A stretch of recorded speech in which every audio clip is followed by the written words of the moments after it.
నమస్తే, welcome to ABC news. ముందుగా headlines. PM Awas Yojana పట్టణ పథకం కింద ఇంటి నిర్మాణానికి 4 లక్షలు, కేంద్రం వాటా 2.5 లక్షలు, రాష్ట్ర ప్రభుత్వాల వాటా 1.5 లక్షలు. అన్ని రాష్ట్ర ప్రభుత్వాలు తమ వాటా ఇవ్వాల్సిందేనన్న కేంద్రం. రెవెన్యూ శాఖపై సమీక్ష నిర్వహించిన ఏపీ ముఖ్యమంత్రి నారా చంద్రబాబు. గత వైసీపీ పాలనలో కొత్త సంస్కరణల పేరుతో అనేక అక్రమాలకు పాల్పడ్డారని ఆగ్రహం. పట్టాదారు పాసు పుస్తకం చూడగానే రైతులకి భరోసా కలిగేలా ఉండాలని అధికారుల్ని ఆదేశించిన చంద్రబాబు. గ్లోబల్ టైగర్స్ డే సందర్భంగా సమీక్ష నిర్వహించిన AP deputy CM Pawan Kalyan. రాష్ట్రంలో పులుల సంఖ్య పెంచేందుకు చర్యలు తీసుకోవాలన్న ఉప ముఖ్యమంత్రి. శ్రీశైలం, నాగార్జున సాగర్ మధ్య ఉన్న అభయారణ్యంలో పులుల సంరక్షణకు ప్రత్యేక చర్యలు తీసుకోవాలని అధికారులకి ఆదేశం. గోదావరి ముంపు ప్రాంతాలలో పర్యటించిన ఏపీ మంత్రులు. పునరావాస కేంద్రాలకు వెళ్లి బాధితుల్ని పరామర్శించి ప్రభుత్వ సహాయం అందుతున్న తీరును అడిగి తెలుసుకున్న వైనం. నిత్యావసర సరుకులతో పాటు తక్షణ సాయంగా ఒక్కో కుటుంబానికి 3,000 రూపాయల అందచేత. గుంటూరు ప్రభుత్వ వైద్యశాలలోని పిడియాట్రిక్ విభాగంలో అద్భుతమైన అరుదైన శస్త్రచికిత్స జరగడం తమకెంతో గర్వంగా ఉందని వైద్యులు సూపరింటెండెంట్ కిరణ్ కుమార్ తెలిపారు. సోమవారం ఏర్పాటు చేసిన మీడియా సమావేశంలో జన్యులోపంతో జన్మించిన 4 నెలల బాబు కడుపులో మరొక పిండం పెరగటాన్ని గుర్తించి శస్త్రచికిత్స చేశామని చెప్పారు. ఈ శస్త్రచికిత్సను అత్యంత చాకచక్యంగా నిర్వహించిన డాక్టర్ భాస్కర్రావును అభినందించారు. ఈ శస్త్రచికిత్సలో పాల్గొన్న వైద్యశాలలోని డాక్టర్లు, సిబ్బంది బాబు తండ్రికి కృతజ్ఞతలు తెలిపారు. పసిపిల్లల వాటిలో ఇదివరకులో కూడా గతంలో కూడా పీడియాట్రిక్ సర్జరీ విభాగం కొత్త పొంతలకి కొన్ని అరుదైన ఆపరేషన్లు చేసిన ఘనత అయితే మాత్రం పీడియాట్రిక్ సర్జరీ విభాగానికి ఉంది. ఇవాళ రీసెంట్గా ఒక వారం క్రితం మనకి బంటుమిల్లి గ్రామం, కృష్ణా జిల్లా నుంచి ఒక పేషెంట్ చిన్న బేబీని తీసుకురావడం జరిగింది. శోభన్ బాబు అనే శోభన్ బాబు అనే వ్యక్తి తన బిడ్డని తీసుకొని ఇక్కడ రావటం, దాన్ని చాలామంది డాక్టర్లు, ప్రైవేట్ డాక్టర్లు కూడా చూసి ఇక్కడ జరగదు, ఇంకా క్లిష్టమైన ఆపరేషన్ జరగాల్సిన అవసరం ఉంది, చాలా సంక్లిష్టమైన ఆపరేషన్ కాబట్టి ఇక్కడ కుదరదు అని గుంటూరు పంపించడం జరిగింది. ఆ క్రమంలోనే ఒక మీడియా మిత్రుడి ద్వారానే ఇది మన దగ్గరికి వచ్చింది కాబట్టి ఆ మీడియా మిత్రుడికి ముందుగా చేతులైతే నమస్కరిస్తున్నామండి. ఎందుకంటే మీడియా మిత్రులు చాలామంది ఇవాళ గవర్నమెంట్ హాస్పిటల్ని తన సొంత బిడ్డలాగా చూసుకొని సొంతగా ఫీల్ అయ్యి మీరు అకౌంట్ చేర్చుకున్నారు కాబట్టి చాలామంది పేషెంట్లు కూడా మీ ద్వారా ఇక్కడ రిఫర్ జరుగుతూ ఉంది. ఆ క్రమంలోనే ఈ బంటుపల్లి గ్రామం నుంచి శోభన్ బాబు, సుప్రియ వాళ్ళ బిడ్డను తీసుకొని రావడం జరిగింది. సుప్రియ అనే అమ్మాయి శోభన్ బాబు భార్య. ఈ డెలివరీ జరిగేటప్పుడే ఆ అమ్మాయికి కూడా అనుకోని అవాంతరం వచ్చేసి ధనుర్వాతం వచ్చి చనిపోయిందనేది శోభన్ బాబు మనకి ఇచ్చిన రిపోర్ట్లో తేలింది. అది విజయవాడ గవర్నమెంట్ హాస్పిటల్లో చనిపోయిందని. ఆ బిడ్డకైతే మాత్రం చాలా ప్రాబ్లం ఉంది. డెలివరీ బాగానే 4 గంటలు ఆపరేషన్ చేసి తీశారు. బట్ కడుపులో గడ్డ ఉంది కాబట్టి గవర్నమెంట్ హాస్పిటల్ గుంటూరు పంపించమని ఇక్కడ పంపించడం జరిగింది. ఆ టైంలో నా దగ్గరకు వచ్చినప్పుడు నేను వెంటనే పీడియాట్రిక్ సర్జరీ విభాగ అధిపతి, నా క్లోజ్ ఫ్రెండ్, నా క్లాస్మేట్ అయిన భాస్కర్ గారికి తెలియజేయడం జరిగింది. భాస్కర్ వెంటనే కేసుని అడ్మిట్ చేసి వివిధ పరీక్షలు చేశారు. చేసిన తర్వాత ఫైనల్గా డయాగ్నోసిస్ పిండం కడుపులో పిండం, గట్టెక్కిన కాండం, అది వాళ్ళు మేము పెట్టిన టైటిల్.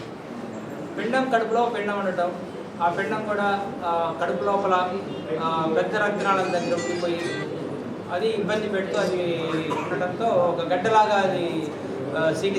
జిల్లాలోని ప్రజలు ఎదుర్కొంటున్న సమస్యల్ని పరిష్కరించేందుకు ప్రతి సోమవారం కలెక్టర్ కార్యాలయంలో నిర్వహించే కలెక్టర్ గ్రీవెన్స్ కు బాధితులు బారులు తీరారు. గ్రీవెన్స్ కు హాజరైన బాధితుల వద్ద నుంచి కలెక్టర్ నాగలక్ష్మి స్వయంగా అర్జీలను స్వీకరించి అర్జీలోని సమస్యల్ని సాధ్యమైనంత త్వరగా పరిష్కరించాలని సంబంధిత శాఖల అధికారుల్ని ఆమె ఆదేశించారు. ఈ సందర్భంగా కలిసిన మీడియాతో తమ ప్రాంతంలో నెలకొన్న సమస్యల్ని, తాము ఎదుర్కొంటున్న ఇబ్బందుల్ని వివరించి బాధితులు బాధపడ్డారు. లాస్ట్ 1 వీక్ బ్యాక్ మాజీ ఐఏఎస్ ఆఫీసర్ స్మితా సబర్వాల్ గారు, senior IAS officer Smita Sabharwal గారు ఎక్స్లో పోస్ట్ చేయడం జరిగింది.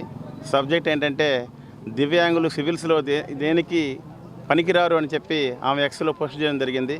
దాని మీద మేమందరం కూడా అక్కడ తెలంగాణ ప్రభుత్వానికి కానీ ఇక్కడ ఏపీ ప్రభుత్వానికి, ఇక్కడ ఉన్నటువంటి ఎస్పీ గారికి, కలెక్టర్ గారికి ఒక రిప్రజెంటేషన్ ఇవ్వడం జరిగింది మా దివ్యాంగుల సమక్షంలో. సో మా డిమాండ్ ఏంటంటే, ఇప్పుడు ఆవిడ ఏ విధంగా ఒక సీనియర్ ఐఏఎస్ ఆఫీసర్ అయి ఉండి రాజ్యాంగాన్ని ఉల్లంఘించి ఒక రాజ్యాంగపరంగా ఉన్నటువంటి దీంట్లో ఉండి మాట్లాడటం అనేది చాలా బాధించింది. ఆమె వెంబటే ఉపసంహరించుకోవాలని చెప్పి, అలాగే ఇప్పుడు మహారాష్ట్రలో ఉన్నటువంటి రత్నగిరి జిల్లాలో మీ తమ్ముడైనటువంటి సిసోడియా అగర్వాల్ గారు జాయింట్ కలెక్టర్గా ఉన్నారు. ఇది మీకు తగదమ్మా, ఇలాంటి విషయాలు మీరు ఉపసంహరించుకోవాలి. మీరు ఒక మంచి ఐఏఎస్ ఆఫీసర్ అయి ఉండి కూడా దివ్యాంగులని కించపరచడం అనేది ఇది భావ్యం కాదు. మీలాంటి వాళ్ళకి ఇది సరైన పద్ధతి కాదని చెప్పి దీన్ని మేము ఖండిస్తున్నాము. వెంటనే మీరు వెంబటే ఆ సంవత్సరాన్ని ఉపయోగించుకొని దేశంలో ఉన్నటువంటి హ్యాండిక్యాప్ దివ్యాంగులందరికీ కూడా క్షమాపణ చెప్పాలని పక్కనే ఉన్నటువంటి ఆ రాష్ట్ర ముఖ్యమంత్రి రేవంత్ రెడ్డి గారికి కూడా మేము ఒక సవినయంగా విన్నవించుకుంటున్నాం. వెంటనే ఆ మేడం గారిని సస్పెండ్ చేసి తగిన చర్యలు తీసుకోవాల్సిందిగా మా దివ్యాంగుల తరపున కోరుతున్నాం. ప్రధానమంత్రి ఆవాస్ యోజన 2.0 పథకం కింద 2024-25 కాలంలో దేశవ్యాప్తంగా 3 కోట్ల ఇళ్లు నిర్మించాలని కేంద్ర ప్రభుత్వం లక్ష్యంగా నిర్దేశించుకుంది. ఆంధ్రప్రదేశ్ విషయానికి వస్తే మొత్తం 23 పట్టణాభివృద్ధి సంస్థలు ఉన్నాయి. ఈ పథకానికి అర్హులయ్యే వారు ఇంటి నిర్మాణానికి 4 లక్షల నగదుతో పాటు ఉపాధి హామీ పథకం కింద అదనంగా 30,000 మొత్తం అందనుంది. కాగా వైసీపీ ప్రభుత్వ హయాంలో ఈ పథకాన్ని ఆంధ్రప్రదేశ్లో సక్రమంగా అమలు చేయలేదని కేంద్రం విమర్శించిన విషయం తెలిసిందే. గత 5 ఏళ్లలో వైసీపీ సర్కార్ సంస్కరణల పేరుతో కొత్త చట్టాన్ని తెచ్చి అక్రమాలకి పాల్పడిన విధానంపై ఏపీ సీఎం చంద్రబాబు నేడు అధికారులతో చర్చించారు. భూ యజమానులకి ఇచ్చే పట్టాదారు పాస్ పుస్తకాలపై ప్రభుత్వ రాజముద్ర ఉండేలా చూసుకోవాలని చంద్రబాబు అధికారులకి సూచించారు. పట్టాదారు పాస్ పుస్తకం చూడగానే రైతులకి భరోసా కలిగేలా ఉండాలని ముఖ్యమంత్రి తెలియజేశారు. రెవెన్యూ శాఖపై ముఖ్యమంత్రి చంద్రబాబు నేడు సమీక్ష నిర్వహించారు. ఈ సమావేశంలో రెవెన్యూ శాఖలో పరిస్థితులు, మదనపల్లి ఫైల్స్ దగ్ధం ఘటన లాంటివి జరగకుండా తీసుకోవాల్సిన చర్యలపై అధికారులతో చంద్రబాబు చర్చించారు. అంతేకాకుండా పట్టాదారు పాసు పుస్తకాల పంపిణీపై సమావేశంలో ప్రస్తావించారు. భూ యజమానులకి ఇచ్చే పట్టాదారు పాసు పుస్తకాలపై ప్రభుత్వ రాజముద్ర ఉండేలా చూసుకోవాలని చంద్రబాబు అధికారులకి సూచించారు. పార్టీల రంగులు, నేతల ఫోటోలు ఉండకూడదని చంద్రబాబు స్పష్టం చేశారు. తాము రూపొందించిన పట్టాదారు పాసు పుస్తకం నమూనాను అధికారులు ముఖ్యమంత్రి దృష్టికి తీసుకువెళ్లారు. అందులో సీఎం కొన్ని సూచనలు చేశారు. పట్టాదారు పాసు పుస్తకం చూడగానే రైతులకి భరోసా కలిగేలా ఉండాలని ముఖ్యమంత్రి తెలిపారు. సంస్కరణల పేరుతో కొత్త చట్టాలను తెచ్చి అక్రమాలకు పాల్పడిన విధానంపై చర్చించారు. పెరిగిన భూ వివాదాల నేపథ్యంలో ప్రజలకి సమస్యలకి పరిష్కారం కోసం తీసుకురావాల్సిన చర్యలపై చర్చించారు. ల్యాండ్ గ్రాబింగ్ అరికట్టేలా కొత్త చట్టాలు తేవాల్సిన అవసరం ఉందా, ఎటువంటి కొత్త చట్టాలు తేవాలని అధికారులతో ముఖ్యమంత్రి చర్చించారు. రాష్ట్రంలో పులుల సంఖ్య పెంచేందుకు చర్యలు తీసుకోవాలని ఉప ముఖ్యమంత్రి పవన్ కళ్యాణ్ అధికారులను ఆదేశించారు. శ్రీశైలం, జలాశయం, నాగార్జున సాగర్ మధ్య ఉన్న అభయారణ్యంలో పులుల సంరక్షణకు ప్రత్యేక చర్యలు తీసుకోవాలని ఆయన చెప్పారు. నాగార్జున సాగర్, నల్లమల్ల అరణ్య ప్రాంతంలోని పులుల సంరక్షణ కోసం చేపడుతున్న కార్యక్రమాలపై మంగళగిరిలోని అరణ్య భవన్లో అధికారులతో సమీక్షించారు. బొబ్బిలి ఎమ్మెల్యే బేబీ నాయన తీసిన పులుల ఫోటోలను తిలకించారు. ఈ సందర్భంగా పవన్ కళ్యాణ్ మాట్లాడుతూ రాష్ట్రంలో పులుల సంఖ్య పెంచేందుకు చర్యలు తీసుకోవాలని అధికారుల్ని ఆదేశించారు. శ్రీశైలం, జలాశయం, నాగార్జున సాగర్ మధ్య ఉన్న అభయారణ్యంలో పులుల సంరక్షణ ప్రత్యేక చర్యలు తీసుకోవాలని చెప్పారు. ఎమ్మెల్యే అభిరుచిని పవన్ కొనియాడారు. ఒక్కో ఫోటో తీయడానికి ఎన్ని రోజులు పట్టింది, ఎలా తీశారు అనే అంశాలను అడిగి తెలుసుకున్నారు. That your success story, but nevertheless, thank you for still being a part of it. So I'd like to speak from my heart today. So I'm a great lover for environment, and that's the reason why I have taken the Forest and Environment Department on purpose. Because as long as we hold this position, I want to give my best personally for whatever the requirements are there for particular this environment and forest department, and I'm deeply committed for that. First of all, I'd like to congratulate and acknowledge Honorable Prime Minister Modi's contribution to bring this Mishti program and mangrove initiative in shoreline habitat in tangible income. And almost 1,400 hectares had been the planning to save through this program, and which is this Mangrove Alliance for Climate Change is truly commendable. And I felt bad regarding, first of all, regarding mangrove in last government, what they had destroyed around 110 acres, which was under revenue department. I think they had given it for housing, but very few people know the importance of mangrove. Anantram Garu said, it is the first line of defense. If any natural calamities come, it's the first line of defense, and it cannot be replaced by anything else. Through this occasion, I think we will make sure that it will reach out to as many people as we can, and definitely I believe it will reach out to a few crores of people from today. And people are willing to walk that extra mile to protect environment, and I could see a lot of commitment in the next generation, and we will definitely will make it a part of it. When I had a meeting with Australian High Commission, So quite interestingly, the topic came about mangroves. The Australian High Commission was sharing certain information about how they use drones to do this kind of work. And I'll also extend the invitation to you, to Honorable Chief Conservator of Forest, Sri Chiranjeevi Garu. They have invited me to come to Australia. Then I said I would like to make a part of my tour to visit their mangrove restoration areas. And if you could suggest one or two names, then definitely we can go and see. We can adopt those techniques and see what kind of betterment we can do it here. తీర ప్రాంత ecosystem ఆరోగ్యాన్ని కాపాడుకోవడానికి ఈ mangroves AP ముఖ్యమంత్రి చంద్రబాబు నాయుడు ఆదేశాల ప్రకారం 2 రోజులుగా వరద ప్రభావిత ప్రాంతాలను మంత్రులు పరిశీలించారు. పునరావాస కేంద్రాలకు వెళ్లి బాధితులతో మాట్లాడి ప్రభుత్వ సహాయం అందుతున్న తీరును అడిగి తెలుసుకున్నారు. నష్టపోయిన రైతుల నుంచి వివరాలు అడిగి తెలుసుకున్న మంత్రులు నిత్యావసర సరుకులతో పాటు తక్షణ సాయంగా కుటుంబానికి 3,000 చొప్పున అందజేశారు. గోదావరి పరివాహక ప్రాంతంలో బలహీనంగా ఉన్న ఏటిగట్లను గుర్తించి రక్షణ ఏర్పాటుకు చర్యలు తీసుకోవాలని అధికారులను ఆదేశించారు. ఇంతలోనే విపత్తు వచ్చింది. గోదావరి నది ఉప్పొంగింది. దానివల్ల అటు వెస్ట్ గోదావరి, ఈస్ట్ గోదావరిలో చాలా ప్రాంతాలు ముంపుకు గురయ్యాయి. చాలా గ్రామాలు ముంపుకు గురై ప్రజలు చాలా అవస్థలు పడుతున్నారు. మీరందరూ సజీవ సాక్షులు. గతంలో కూడా మీరు పనిచేశారు.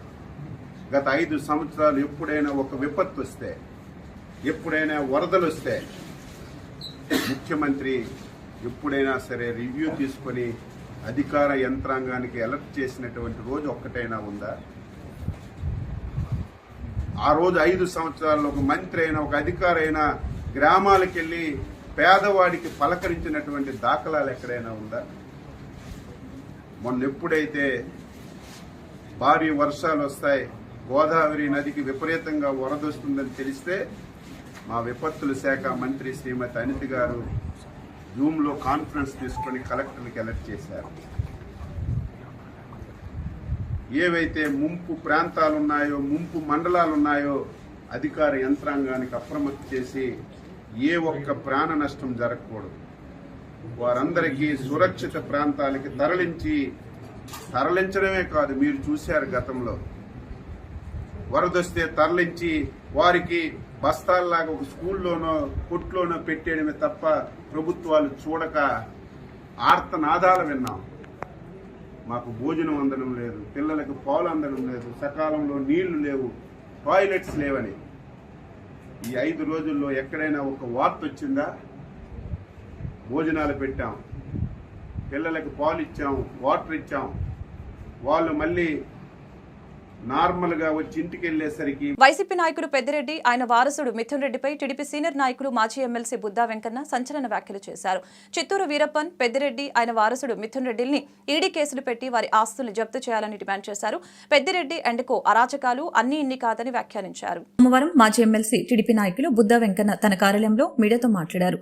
ఈ సందర్భంగా ఆయన మాట్లాడుతూ 5 ఏళ్ల జగన్ పాలనలో పెద్దిరెడ్డి, మిథున్ రెడ్డి వారి అనుచరులు చేసిన అరాచకాలు అన్ని ఇన్ని కాదని, పెద్దిరెడ్డి అరాచకం ఒక్క పొంగనూరు మాత్రమే కాదు చిత్తూరు జిల్లా మొత్తం వ్యాపించిందని తెలిపారు. 100 కోట్ల రూపాయలతో కుప్పంలో చంద్రబాబుని ఓడించేందుకు ప్రయత్నం చేశారని, వారి ఆస్తులపై ఎంక్వైరీ వేసి ఈడీ కేసులు బనాయించాలని, ఆస్తుల్ని కూడా జప్తు చేయాలని డిమాండ్ చేశారు. శేషాచలం అడవుల్లో ఎంత ఎర్రచందనం మిస్ అయిందో వివరాలు తెలుసుకోవాలని అటవీశాఖ మంత్రి పవన్ కళ్యాణ్ కు విజ్ఞప్తి చేశారు. రాష్ట్ర ప్రభుత్వం సిఐడి ఎంక్వైరీ వేయాలని రేపు డీజీపీ గారికి ఈ విషయంపై లేఖ రాస్తున్నట్లు తెలిపారు. సుజనా చౌదరికి తనకు విభేదాలు లేవని, కావాలని కొన్ని పత్రికలు మా మధ్య విభేదాలు ఉన్నాయని ప్రచారం చేస్తున్నాయని తెలిపారు. కాదు కదా, ఆ దరిదాపుల్లో కూడా ఆయన వల్ల కాలేకపోయింది. ఇప్పుడు నేను ఎందుకు చెప్తున్నానంటే ఇదంతా కూడా చిత్తూరు వీరప్పన్ ఆస్తులు ఈడీ జప్తు చేయాలి. ఇన్నాళ్ళు ఏ డబ్బు మదంతో అయితే రాజకీయాలని శాసించడమే కాకుండా, రాజకీయాల్లో నిజాయితీగా ఉన్న వాళ్ళని ఓడిస్తానని శపథం చేయడమే కాకుండా, ఒక ప్రతిపక్ష నాయకుడిగా చంద్రబాబు నాయుడు గారు పొంగనూరు వెళ్తే దారి కాచి రౌడీ మోకలతో, దారి దోపిడీకారులతో ఆయన మీద రాళ్ళు వేయించినటువంటి వైను ఈ చిత్తూరు వీరప్పంది. ఇవాళ ఒకటిగా ఈ చిత్తూరు వీరప్పను ఇవన్నీ కూడా బయటపడుతున్నాయి. కాబట్టి ఇతని ఆస్తులు ఏవి కూడా ఇతని సొంతం కాదు. ఈడీ ఎమ్మెల్యే అతని ఆస్తుల మీద అతని మీద ఇచ్చినటువంటి ప్రజా ఫిర్యాదులు ఏవైతే ఉన్నాయో వాటిని సుమోటోగా తీసుకొని ఈడీ ఈ చిత్తూరు వీరప్పను ఆస్తులు జప్తు చేయాలి. ఈయన కొన్ని కొన్ని కొన్ని నియోజకవర్గాలు మాత్రం వదిలేశాడు. ఏదంటే చంద్రగిరి చెవిరెడ్డి భాస్కర్ రెడ్డికి, తిరుపతి భువన కరుణాకర్ రెడ్డికి, నగిరి రోజాకి, ఈ ముగ్గురికి వదిలేసి మిగతా మొత్తం దోచుకున్నాడు. భువన కరుణాకర్ రెడ్డి కొడుకు టీడీఆర్ బాండ్లో పెద్ద కుంభకోణం చేశాడు. ఇక చెవిరెడ్డి భాస్కర్ రెడ్డి కొడుకు గురించి చెప్పాలంటే అంతే లేదు. అక్కడ నాని మీద దాడి చేసి వాడిని చంపపోవడమే కాకుండా మళ్ళీ అతని మీదే తిరిగి కేసు పెట్టినటువంటి వైనం.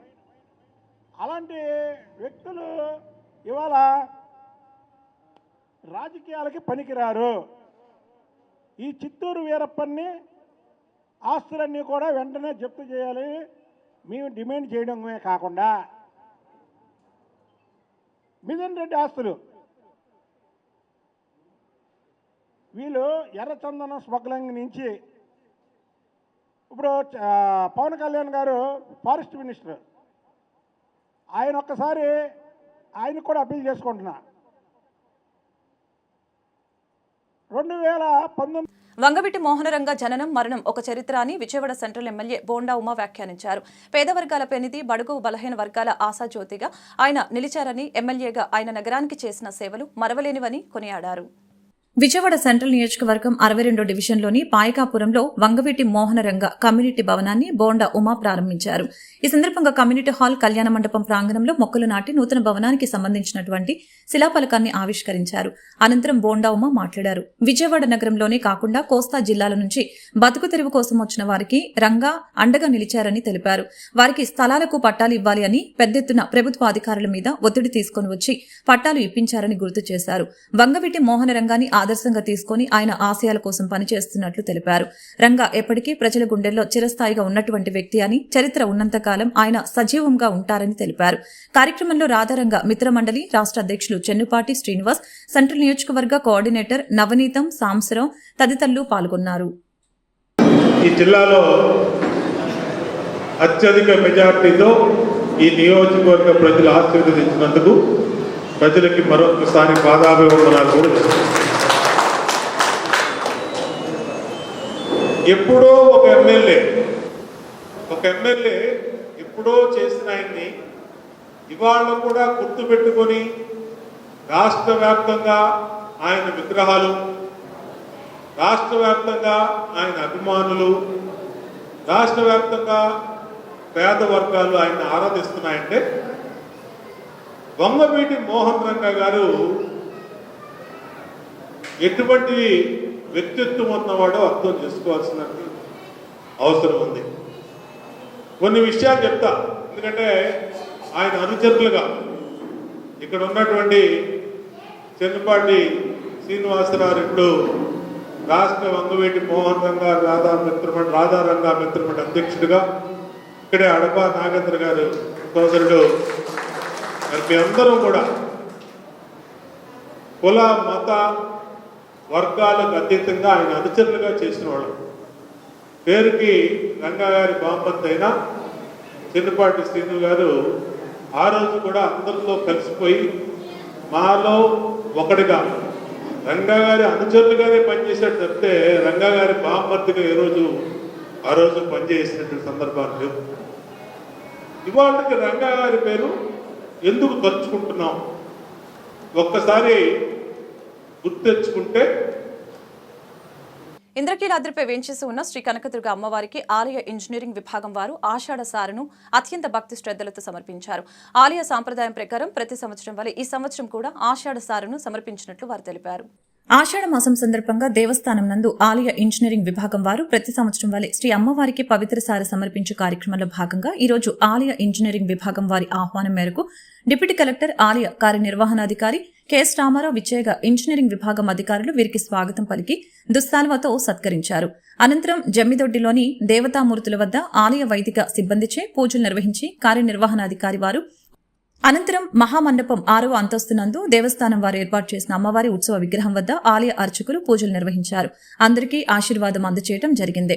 ఈ కార్యక్రమంలో ఆలయ స్థానాచార్యులు విష్ణుభట్ల శివప్రసాద శర్మ, ఉప కార్యనిర్వహణాధికారి లీలాకుమార్, కార్యనిర్వహణ ఇంజనీర్ లింగం రమాదేవి, డిఈలు కోటేశ్వరరావు, రవీంద్రనాథ్ ఠాకూర్, ఏఈలు బొప్పన అశోక్ కుమార్, సిహెచ్ సునీల్, మస్తానయ్య, మాదాల విజయకృష్ణలు, ఏఈఓలు P Chandrasekhar, P Sudharani, N Ramesh, Jangam Srinivas, వైదిక సిబ్బంది, కాంట్రాక్టర్లు మరియు ఇతరులు పాల్గొన్నారు. అక్రమ ఆస్తుల కేసుల్లో ఏటూగా ఉన్న వైసీపీ ఎంపీ విజయసాయిరెడ్డి శాంతి భద్రతల గురించి మాట్లాడుతూ ఉంటే దయ్యాలు వేదాలు వల్లించినట్లుగా ఉందని విజయవాడ పార్లమెంటు కార్యదర్శి కొట్టేటి హనుమంతరావు తెలిపారు. ఎంపీ విజయసాయిరెడ్డి ఫోక్సో చట్టం కింద అరెస్టు చేయాలని డిమాండ్ చేశారు. రాజ్యసభ సభ్యుడిగా అనర్హత వేటు వేయాలని కోరారు. విజయవాడ పార్లమెంటు కార్యదర్శి కొట్టేటి హనుమంతరావు విజయవాడలో మీడియాతో మాట్లాడారు. ఎంపీ విజయసాయిరెడ్డిని ఫోక్సో చట్టం కింద అరెస్టు చేయాలని డిమాండ్ చేశారు. రాజ్యసభ సభ్యుడిగా అనర్హత వేటు వేయాలని కోరారు. వైసీపీ పార్టీ నుంచి ఎమ్మెల్యే జగన్ విజయసాయిరెడ్డిని సస్పెండ్ చేయాలని అన్నారు. రాజ్యసభ చైర్మన్ విజయసాయిరెడ్డిని మందలించిన బుద్ధి రాలేదని ఆగ్రహం వ్యక్తం చేశారు. ఆరోపిస్తున్న వాటికి ఆధారాలు అడిగితే చేతులెత్తేసి పారిపోయిన పిరికి పంద ఎంపీ విజయసాయిరెడ్డి అంటూ విమర్శలు గుప్పించారు.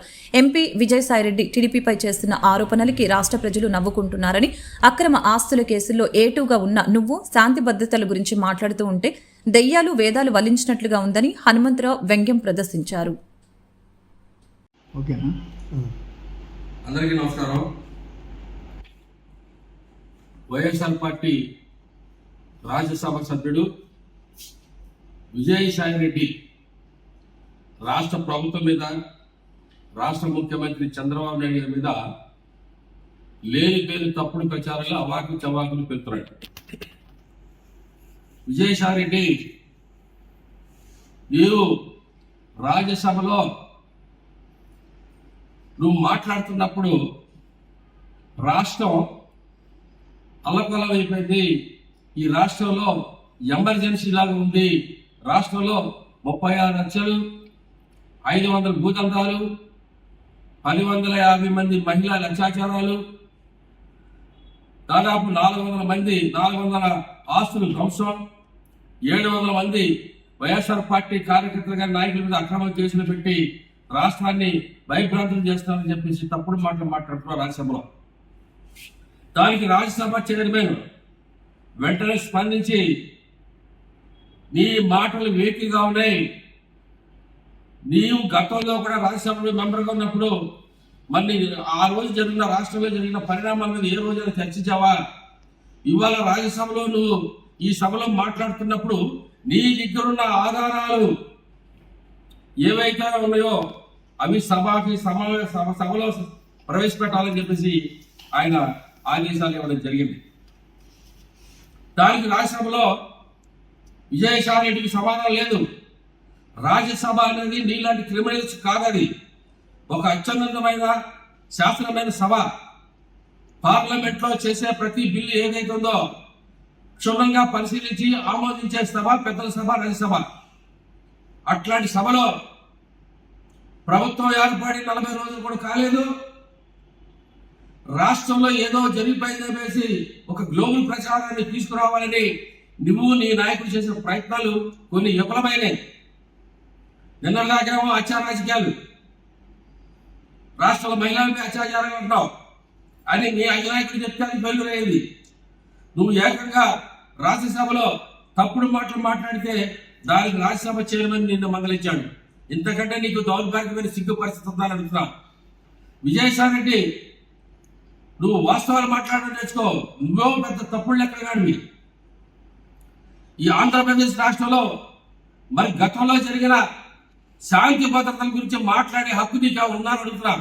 శాంతి భద్రతల గురించి మాట్లాడితే వైఎస్ఆర్ పార్టీ ప్రభుత్వ పాలనలో జరిగినట్లు సమాధానం చెప్పాల్సిన బాధ్యత నీకు ఉంది.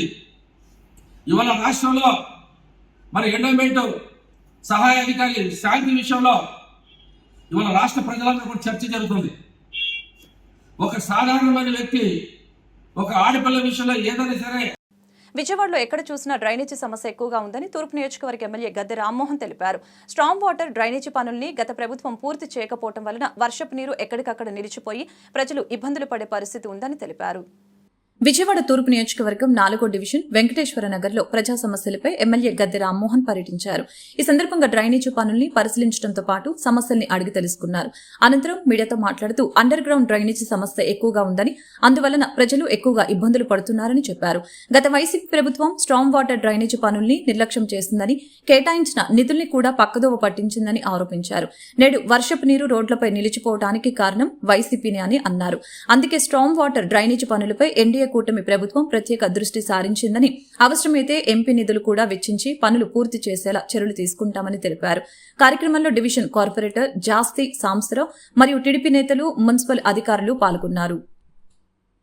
విజయవాడ నగరంలో ఎక్కడికి వెళ్ళినా కూడా ఒకటే సమస్య, అండర్ గ్రౌండ్ డ్రైనేజీలు పూర్తిగా ఇబ్బంది పెడతా ఉన్నాయి. అట్లాగే స్టార్ వాటర్ డ్రైను అన్ని సగం సగం చేసి ఉండటం వల్ల వాటి వల్ల కూడా చాలా ఇబ్బంది వస్తూ ఉంది. ఇవాళ వర్షం వస్తే రోడ్ల మీద రాని దీనిలో అండర్ గ్రౌండ్ డ్రైనేజీలు దానిలో ఖచ్చితంగా మున్సిపల్ కార్పొరేషన్ వారు దాని మీద దృష్టి పెట్టాల్సిన అవసరం ఉంది. అలాగే ప్రభుత్వం దృష్టి కూడా ఖచ్చితంగా చంద్రబాబు దృష్టి తీసుకెళ్తాం. స్టార్ వాటర్ డ్రైన్ అయితే ఖచ్చితంగా గత ప్రభుత్వం యొక్క పాప ఫలితమే స్టార్ వాటర్ డ్రైన్లు విజయవాడ నగరానికి శాపంగా మారి. ఎందుకంటే ఆ రోజున 2014-19లో 500 కోట్ల రూపాయలు ఆ రోజున కేంద్ర మంత్రిగా ఉన్న వెంకయ్యనాయుడు గారు మన విజయవాడ నగరానికి ఈ వర్షపు నీరు ఎక్కడ కూడా ఇబ్బంది పడకుండా ఉండేదానికి 500 కోట్లు ఇస్తే, దానిలో 270 కోట్లు మిగిలిన్నా కూడా ఆ నిధుల్ని కనపడకుండా చేసి కాంట్రాక్టర్ని ఇక్కడి నుంచి పంపించేసి, సో ఆ విధంగా ఇబ్బంది పెట్టడం వల్ల ఆ డ్రైన్లన్నీ కూడా ఇన్కంప్లీట్ గా ఉండి సగం సగం ఉండటం వల్ల ఫ్లో అంతా ఆగిపోయి వర్షపు నీళ్ళతో రోడ్లు మిగులుతున్నాయి. దానికి ఖచ్చితంగా ఇప్పుడు మేము పరిష్కారం తీసుకుంటాం. మరలా ఆ నిధులు తీసుకొచ్చి ఇంకా అవసరమైతే ఎంపీ గారి సహకారంతో, కేసీఆర్ చిన్ని గారి సహకారంతో మరిన్ని నిధులు స్టార్ వాటర్ చేస్తాం. ఈ అండర్ గ్రౌండ్ డ్రైనేజ్ మాత్రం ఈ 5 సంవత్సరాలు ముఖ్యమైన పనిగా తీసుకుని కార్పొరేషన్లో వచ్చే నిధులు ఎక్కువ భాగం ఈ అండర్ గ్రౌండ్ డ్రైనేజ్ ఖర్చు పెట్టి, తద్వారా ఈ అండర్ గ్రౌండ్ డ్రైన్ నుంచి ప్రజల్ని దాని యొక్క బాధల నుంచి విముక్తి చేయాలని ఒక కంకణంతో ముందుకు వెళ్తాను. అందుకే ప్రతి రోడ్లు కూడా పరిశీలించడం జరిగింది. ఎక్కడైతే కాలనీ వాసులు వాళ్ళకి అండర్ గ్రౌండ్ డ్రైన్ వాళ్ళు ఇబ్బంది పడతా ఉన్నారు అవన్నీ కూడా నోట్ చేసుకుని దీనికి సంపులు కానివ్వండి, లేకపోతే కలెక్టింగ్ పాయింట్స్ కానివ్వండి, ఇవన్నీ కూడా ఒకదానికి అనుసంధానం చేసుకుని పర్ఫెక్ట్గా వెళ్ళేటట్టుగా చేయడానికి ఒక ప్రయత్నం జరుగుతూ ఉంది. దానికి కొత్తగా కమిషనర్ గారు కూడా వచ్చారు. పాత కమిషనర్ గారు కూడా చాలా చోట్ల ఆయన నిధులు కూడా ఇవ్వడం జరిగింది. కొత్త కమిషనర్ గారు ఆయనతో చర్చించి ఈ అండర్ గ్రౌండ్ డ్రైన్ ఒక ప్రణాళికాబద్ధంగా ముందుకు వెళ్తామని తెలియజేస్తాం. వార్తలు ముగించే ముందు ముఖ్యాంశాలు మరొకసారి. పీఎం ఆవాస్ యోజన పట్టణ పథకం కింద ఇంటి నిర్మాణానికి 4 లక్షలు, కేంద్రం వాటా 2.5 లక్షలు, రాష్ట్ర ప్రభుత్వాల వాటా 1.5 లక్షలు. అన్ని రాష్ట్ర ప్రభుత్వాలు తమ వాటా ఇవ్వాల్సిందేనన్న కేంద్రం. రెవెన్యూ శాఖపై సమీక్ష నిర్వహించిన ఏపీ ముఖ్యమంత్రి నారా చంద్రబాబు. గత వైసీపీ పాలనలో కొత్త సంస్కరణల పేరుతో అనేక అక్రమాలకు పాల్పడ్డారని ఆగ్రహం. పట్టాదారు పాసు పుస్తకం చూడగానే రైతులకి భరోసా కలిగేలా ఉండాలని అధికారుల్ని ఆదేశించిన చంద్రబాబు. గ్లోబల్ టైగర్స్ డే సందర్భంగా సమీక్ష నిర్వహించిన AP deputy CM Pawan Kalyan.